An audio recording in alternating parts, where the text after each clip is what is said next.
বিগত ১৫ বছর এবং জুলাই গণঅভ্যুত্থানে নিহত ও আহতদের কাঙ্ক্ষিত বাংলাদেশ গড়ে তুলতে পারলেই সবার প্রত্যাশা পূরণ সম্ভব বলে মনে করেন বিএনপির ভারপ্রাপ্ত চেয়ারম্যান তারেক রহমান।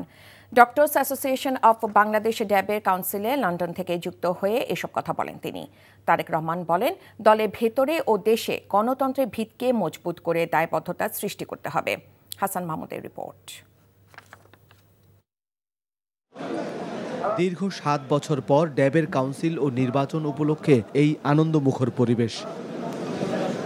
কাউন্সিলে লন্ডন থেকে যুক্ত হয়ে বিএনপির ভারপ্রাপ্ত চেয়ারম্যান তারেক রহমান বিগত ১৫ বছরের ফ্যাসিবাদী শাসনে আহতদের যে সেবা চিকিৎসকরা দিয়েছেন সেজন্য তাদের প্রতি কৃতজ্ঞতা জানান।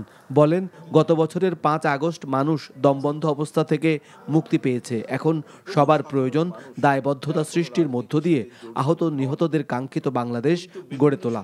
গত ১৫ বছরে কয়েক হাজার যে মানুষ গুম খুনের শিকার হয়েছে, হাজার লক্ষের কাছাকাছি মানুষ গত ১৫ বছর এবং জুলাই আগস্ট সহ যে আহত হয়েছে, বিভিন্নভাবে আহত হয়েছে, এই মানুষগুলোর প্রত্যাশা আমরা সকলে মিলে যদি পূরণ করতে সক্ষম হই, তাহলেই আমরা আমাদের প্রত্যাশার বাংলাদেশ গড়ে তুলতে পারবো। ফ্যাসিবাদী শাসনামলের দমন পীড়নের কারণে দলে অনেক ক্ষেত্রে গণতন্ত্র চর্চার সুযোগ হয়নি জানিয়ে তারেক রহমান বলেন, প্রতিটি মানুষ পরিবর্তন চায়, তাই দল ও দেশে গণতন্ত্রের চর্চাকে মজবুত করার বিকল্প নেই। যেই দলগুলো, রাজনৈতিক দলগুলো গণতন্ত্রের কথা বলে কিন্তু নিজেদের ভিতরেই প্র্যাকটিস করে না, তারা কেমন করে গণতন্ত্র প্রতিষ্ঠিত করবে? কথাটি ঠিক বেঠিক দুটোর মাঝামাঝি। গণতন্ত্রের ভিতকে ধীরে ধীরে আমাদেরকে মজবুত করে গড়ে তুলতে হবে।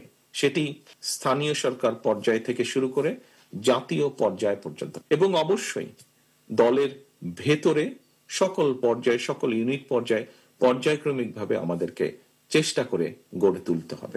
এ সময় বিএনপি মহাসচিব বলেন, ভোটাধিকারের পাশাপাশি মানুষের মৌলিক চাহিদাও পূরণ করতে হবে।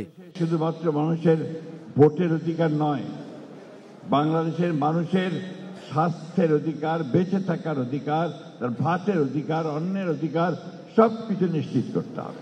সম্মেলন শেষে ড্যাবের নির্বাচনে অংশ নেন কাউন্সিলররা। Hasan Mahmud, NTV news, Dhaka. Bundle থাকলে প্রতি সেনমানিতে টাকা বাঁচবে। বিকাশ সেনমানি বান্ডেল কিনে জিতুন প্রতি লেনদেনে।